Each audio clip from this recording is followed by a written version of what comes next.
Hi friends, AS മീഡിയയുടെ പുതിയൊരു latest informative educational വീഡിയോയിലേക്ക് സ്വാഗതം ചെയ്യുകയാണ്.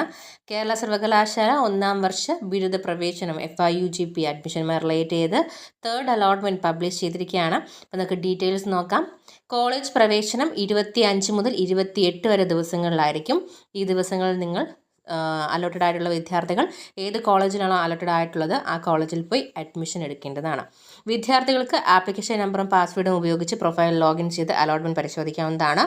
ഒന്നാം ഘട്ടത്തിൽ അലോട്ട്മെൻറ്റ് ലഭിച്ച നിശ്ചിത സമയത്തിനുള്ളിൽ സർവകലാശാല അഡ്മിഷൻ ഫീസ് അടയ്ക്കാത്ത വിദ്യാർത്ഥികളെയും, രണ്ടാം ഘട്ടത്തിൽ താൽക്കാലിക അഡ്മിഷനോ സ്ഥിര അഡ്മിഷനോ എടുക്കാത്ത വിദ്യാർത്ഥികളെയും, ഡിഫക്റ്റ് മെമ്മോ വന്ന കുട്ടികൾ ഒഴികെ മൂന്നാം ഘട്ട അലോട്ട്മെൻറ്റിൽ നിന്നും ഒഴിവാക്കിയിട്ടുണ്ട്. ഈ വിദ്യാർത്ഥികൾക്ക് താല്പര്യമുള്ള പക്ഷം മൂന്നാം അലോട്ട്മെൻറ്റിന് ശേഷം വരുന്ന സപ്ലിമെൻ്ററി അലോട്ട്മെൻറ്റിലേക്ക് പുതിയ ഓപ്ഷൻ നൽകി അലോട്ട്മെൻറ്റ് പ്രക്രിയയിൽ തുടരാവുന്നതാണ്. സോ ഓർക്കുക, അലോട്ടഡ് ആയിട്ടുള്ള വിദ്യാർത്ഥികൾക്ക് അതിൽ അലോട്ട്മെൻറ്റ് മെമ്മോ ഉണ്ടാവും. ആ അലോട്ട്മെൻറ്റ് മെമ്മോ ഡൗൺലോഡ് ചെയ്യുക. അതുമായി മറ്റ് ഡോക്യുമെൻറ്റ്സുമായിട്ട്, അതായത് നമ്മൾ ലാസ്റ്റ് പഠിച്ച ഇൻസ്റ്റിറ്റ്യൂഷനിലെ TC, കോൺടാക്ട് സർട്ടിഫിക്കറ്റ്, അതുപോലെ +2 original certificate, SLC original certificate, then എന്തെങ്കിലുമൊക്കെ ആനുകൂല്യങ്ങളും കാര്യങ്ങളൊക്കെ ഉള്ള അവൈലബിൾ ആയിട്ടുള്ള സ്റ്റുഡൻസ് ആണെന്നുണ്ടെങ്കിൽ അതിൻ്റെ സർട്ടിഫിക്കറ്റുകൾ, non criminal certificate, caste certificate, income certificate, ഇങ്ങനെയുള്ള സർട്ടിഫിക്കറ്റുകളുമായിട്ട് ഏത് കോളേജിലാണോ അവൈലബിൾ ആയിട്ടുള്ളത് ആ കോളേജിൽ അഡ്മിഷനായിട്ട് ചെല്ലുക. അതുപോലെ മുമ്പ് ഫസ്റ്റ് അലോട്ട്മെൻറ്റ് സെക്കൻഡ് അലോട്ട്മെൻറ്റ് വന്നിട്ടുള്ള വിദ്യാർത്ഥികൾ ടെമ്പററി അലോട്ട്മെൻറ്റ് എടുത്തിട്ടുള്ള വിദ്യാർത്ഥികളാണെന്നുണ്ടെങ്കിൽ നിങ്ങൾ ഇപ്പോൾ പോയി പെർമനൻ്റ് ആയിട്ട് അഡ്മിഷൻ എടുക്കേണ്ടതാണ്. കോളേജ് മാർക്ക് ഇട്ടിട്ടില്ല എന്നാണെന്നുണ്ടെങ്കിൽ, അല്ലാത്ത പക്ഷം നിങ്ങൾക്ക് അലോട്ട്മെൻറ്റ് നഷ്ടപ്പെടുന്നതായിരിക്കും, അല്ലെങ്കിൽ ആ ഒരു അഡ്മിഷൻ നഷ്ടപ്പെടുന്നതായിരിക്കും. ഒന്നാം ഘട്ടത്തിലോ രണ്ടാം ഘട്ടത്തിലോ അലോട്ട്മെൻറ്റ് ലഭിച്ച സർവകലാശാല അഡ്മിഷൻ ഫീസ് അടച്ച വിദ്യാർത്ഥികൾ വീണ്ടും ഫീസ് അടയ്ക്കേണ്ടതില്ല. മൂന്നാം ഘട്ടത്തിൽ പുതുതായി അലോട്ട്മെൻറ്റ് ലഭിച്ചവർ പ്രൊഫൈലിൽ ലോഗിൻ ചെയ്ത് ക്ലിക്ക് ഹിയർ ഫോർ പേയ്മെൻറ്റ് എന്ന ക്ലിക്ക് ചെയ്യുക. ഓൺലൈനായി സർവകലാശാല അഡ്മിഷൻ ഫീസ് അടച്ച് അലോട്ട്മെൻറ്റ് ഡൗൺലോഡ് ചെയ്ത് അലോട്ട്മെൻറ്റ് ലഭിച്ച കോളേജ്, കോഴ്സ്, കാറ്റഗറി, അഡ്മിഷൻ തീയതി തുടങ്ങിയ വിവരങ്ങൾ പരിശോധിക്കാവുന്നതാണ്. അലോട്ട്മെൻറ്റ് മെമ്മോയിൽ പറഞ്ഞിരിക്കുന്ന തീയതിയിൽ തന്നെ കോളേജിൽ ഹാജരാകേണ്ടതാണ്. ഏതെങ്കിലും കാരണത്താൽ നിശ്ചിത തീയതികൾ കോളേജ് ഹാജരാകാൻ സാധിക്കാത്തവർ അതാത് കോളേജിലെ പ്രിൻസിപ്പളുമായി ബന്ധപ്പെടേണ്ടതാണ്. ഹയർ ഓപ്ഷൻ നിലനിർത്തിയതിനാൽ പുതിയ അലോട്ട്മെൻറ്റ് ലഭിച്ചവർ പുതിയതായി അലോട്ട്മെൻറ്റ് ലഭിച്ച കോളേജിൽ ഹാജരായി നിർബന്ധമായും അഡ്മിഷൻ എടുക്കേണ്ടതാണ്. പ്രസിദ്ധ വിദ്യാർത്ഥികൾക്ക് മുൻ അഡ്മിഷൻ തുടരാൻ സാധിക്കുന്നതല്ല.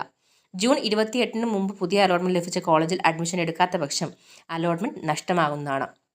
ഇനി ടെമ്പററി അഡ്മിഷൻകാരാണ്. ടെമ്പററി അഡ്മിഷൻ സൗകര്യം മൂന്നാം ഘട്ട അലോട്ട്മെൻറ്റ് മുതൽ ലഭ്യമല്ല. പുതിയതായി അലോട്ട്മെൻറ്റ് ലഭിക്കുന്നവർ കോളേജിൽ നിശ്ചിത ഫീസ് അടച്ച് നിർബന്ധമായും സ്ഥിര അഡ്മിഷൻ എടുക്കേണ്ടതാണ്. ഈ ഘട്ടത്തിൽ എല്ലാ സർട്ടിഫിക്കറ്റുകളുടെയും ഒറിജിനൽ കോളേജിൽ സമർപ്പിക്കേണ്ടതാണ്. നിലവിൽ താൽക്കാലിക അഡ്മിഷൻ എടുത്തവർ മൂന്നാം ഘട്ട അലോട്ട്മെൻറ്റ് മാറ്റം വന്നിട്ടില്ല എങ്കിൽ പോലും കോളേജിൽ നേരിട്ട് ഹാജരായി നിശ്ചിത ഫീസ് അടച്ച് നിർബന്ധമായും സ്ഥിര അഡ്മിഷൻ എടുക്കേണ്ടതാണ്. ഇപ്രകാരം താൽക്കാലിക അഡ്മിഷൻ എടുത്തവർക്ക് സ്ഥിര അഡ്മിഷനിലേക്ക് മാറുന്നതിനുള്ള അവസാന തീയതി ജൂൺ 28 ആണ്. അതിനുള്ളിൽ സ്ഥിര അഡ്മിഷൻ എടുക്കുന്നവരുടെ അഡ്മിഷൻ നഷ്ടപ്പെടുന്നതാണ്. ഇനി ഒറിജിനൽ മാർക്ക് ലിസ്റ്റ് വയ്ക്കാത്ത വിദ്യാർത്ഥികൾ ഡിജി ലോക്കറിൽ നിന്നും ഡൗൺലോഡ് ചെയ്ത് മാർക്ക് ലിസ്റ്റോ പഠിച്ച സ്കൂളിലെ പ്രിൻസിപ്പൽ സാക്ഷ്യപ്പെടുത്തിയ മാർക്ക് ലിസ്റ്റോ അഡ്മിഷൻ സമയത്ത് ഹാജരാക്കേണ്ടതാണ്. ഇനി അഡ്മിഷൻ ലഭിക്കുന്ന എല്ലാ വിദ്യാർത്ഥികളും ആധാർ ID നിർബന്ധമായും ഉണ്ടായിരിക്കേണ്ടതാണ്. ആയതിനാൽ നിലവിൽ ആധാർ ID ഇല്ലാത്ത വിദ്യാർത്ഥികൾ അഡ്മിഷൻ തീയതിക്ക് മുമ്പായി www.abc.gov.in എന്ന വെബ്സൈറ്റ് സന്ദർശിച്ച് ആധാർ ID ജനറേറ്റ് ചെയ്യേണ്ടതാണ്. അപ്പം ഈ ഒരു ഇയർ മുതൽ വന്നിട്ടുള്ളൊരു ഇതാണ് ആധാർ ID. അഡ്മിഷൻ ലഭിക്കുന്ന എല്ലാ വിദ്യാർത്ഥികളും അഡ്മിഷൻ സമയത്ത് ആധാർ ID സബ്മിറ്റ് ചെയ്യണം എന്നുള്ളത്.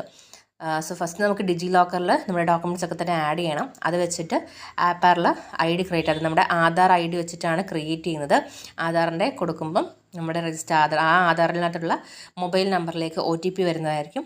അതിനുശേഷം നമ്മുടെ ഡീറ്റെയിൽസും കാര്യങ്ങളൊക്കെ തന്നെ അതിൽ ആഡ് ചെയ്ത് കൊടുക്കണം. ഓക്കെ, ആ ഒരു ആധാർ ID അഡ്മിഷൻ സമയത്ത് കോളേജിൽ സബ്മിറ്റ് ചെയ്യണം. ആധാർ ID ഉണ്ടെങ്കിൽ മാത്രമേ അഡ്മിഷൻ കിട്ടുകയുള്ളൂ.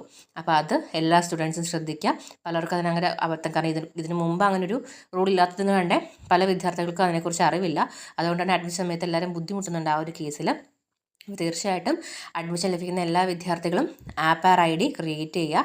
അത് എങ്ങനെയാണ് ക്രിയേറ്റ് ചെയ്യുന്ന കാര്യങ്ങളൊക്കെ തന്നെ നിങ്ങൾക്ക് യൂട്യൂബിൽ മറ്റായിട്ട് സെർച്ച് ചെയ്ത് നോക്കുകയാണെന്നുണ്ടെങ്കിൽ അതിൽ ഡെമോയും കാര്യങ്ങളൊക്കെ കിടപ്പുണ്ട്. ഇല്ലെന്നുണ്ടെങ്കിൽ അക്ഷയ സെൻറ്റേഴ്സിലോ മറ്റും ചെന്നിട്ട് നിങ്ങൾ ഡീറ്റെയിൽസ് കൊടുത്തിട്ട് അവിടെ വെച്ച് ക്രിയേറ്റ് ചെയ്യുക. ഓക്കെ, അപ്പോൾ ആധാർ ID ഇമ്പോർട്ടൻ്റ് ആയിട്ടുള്ള കാര്യമാണ്.